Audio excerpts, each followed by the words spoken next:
안 듣는데. 네, 듣는지 안 듣는지 한번 해보죠. 알겠습니다. 뭐. 야. 궁지에 몰아넣어가지고 그럼 망상이에요. 오른쪽을 막으셔. 오른쪽 왼쪽 구분해요. 귀여우세요. 그냥. 너가 어쩌다 이렇게 됐지? 아 근데 그 아니 그 네, 16살에 출마하셨잖아요. 네. 그죠? 야 16살이면 지금 저 중3이죠. 중3. 너무 어린, 정말 어린 나이에 출가하신 거 아닙니까? 무슨 씨름이 그렇게 많으셨습니까? 그러니까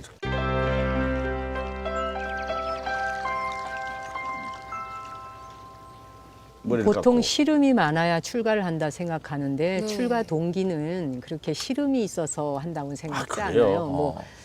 않아요. 또 16살이 어른들은 어리다고 생각하시겠지만 네네네.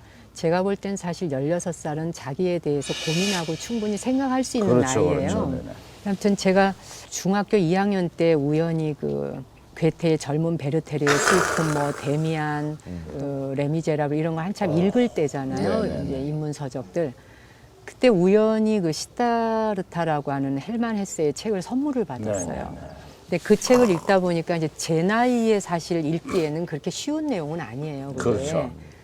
근데 마지막에 가면 그 아버지 시다르타가 사공 스승에게 인생에 대한 이런저런 궁금한 걸 질문을 해요. 네네. 그러면 그 스승이 그래요. 네가 살다가 궁금한 게 있으면 흘러가는 강물에게 물어라.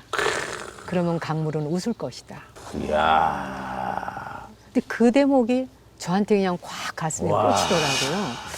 그때 생각에 지금 이것이 답이야라고 결정을 내렸다 해도 그 답이 또 흘러갈 수도 있는 거예요. 그렇다면 결국은 인생에 궁금한 게 있다면 이걸 내가 찾아야 되는 건데 하는 이제 생각이 들면서 관심을 갖기 시작했죠. 관심을 갖다가 종로 쪽에 가면은 이제 그 옛날에는 헌책방이 많았어요. 네네네. 근데 헌책방을 가서 뒤적뒤적 하는데 뭐 교복 입고 단발머리 있는 학생이 좀 읽게 생기지도 않은 어려운 책을 뒤적뒤적 하니 거 보려고 한 게 아니라 그냥 구경한 건데 그 옆에 어느 분이 이렇게 보더니 학생 그런 책에 관심 있냐고. 네네. 그러면서 그분이 인천의 용화사에 네네.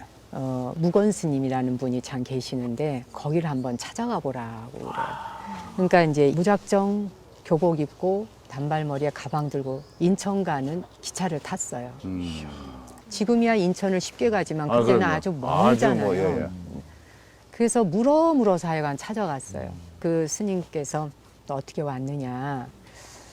제가 뭐 답답하다 그랬나 하여튼 그랬어요. 그랬더니 허허 웃으시면서 뭐가 답답하냐 이렇게 얘기를 하시는 거예요. 그러면서 이제 제가 알아들을 수도 없는 이런저런 말씀들을 해주시는데 뭔지 모르게 가슴이 시원해지는 거예요. 그러니까 알아듣지 못하는 말씀에. 그러니까 학교 공부는 그렇게 재미없는데 그 말씀은 계속 이야. 들어도 듣고 싶은 거예요. 이게 뭐가 어떻게 되려고 네네네네. 하는지.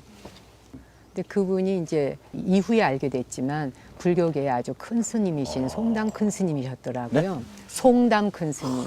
네. 그럼 그 송담 스님의 이야기를 듣고 이제 출가를 결정하신 겁니까? 그렇죠. 아, 이 길로 가야 되겠다. 아, 이 길로 가야 되겠다. 이야. 근데 실제 스님은 저를 기억도 못 하실 거예요. 그것이 계기가 돼서 제가 출가를 결심하게 된 것을. 송담 스님. 예. 근데 한 번씩 그런 마음이 누구나 들 수 있을 때가 있잖아요. 뭐 어린 시절이나. 네네. 근데 그 실행에 옮긴다는 건 사실 쉬운 일은 아니거든요. 정말로. 그것도 16살에. 이렇게 어릴 때 제가 들은 이야기인데 4살인지 5살인지 먼저 엄마가 시장을 데려갔다는데 시장에 데려갔다 저를 잃어버리신 거예요. 그래요? 그게 이제 한참 만에 이제 애를 찾았는데 얘가 목탁 치면서 탁발 나가는 스님 뒤를 졸졸 따라가고 있더래요, 제가. 그러니까 이제 뭔가 그런 뭐가 하여튼 되려고 그런 게 있었는지. 그 운명적으로 좀 이렇게 그러신 것 같아요, 그죠? 네. 저는 사실 나무 밑에 가서 이렇게 나무를 기대에 앉아서 의지하고 노는 걸 참 좋아했어요. 그래서 학교에서 수업하다가도 창밖을 이렇게 내다보면서 나무가 막 바람에 흔들리거나 비를 맞고 있으면 거기 완전 꽂혀가지고 그것만 쳐다봤어요. 그러면 이쪽은 쳐다보면 아무 재미가 없는 거예요. 근데 여길 쳐다보면 재미있는 거예요. 나무, 자연. 나무와 그 이제 이런 걸 보고 있으면은 뭐 아무 근심이 없어요. 그리고 평화로워지더라고요. 예. 보통 그 애 늙은이라고 그러던데. 애늙은이죠. 중고등학생이 그 나무 밑에 있으면 네.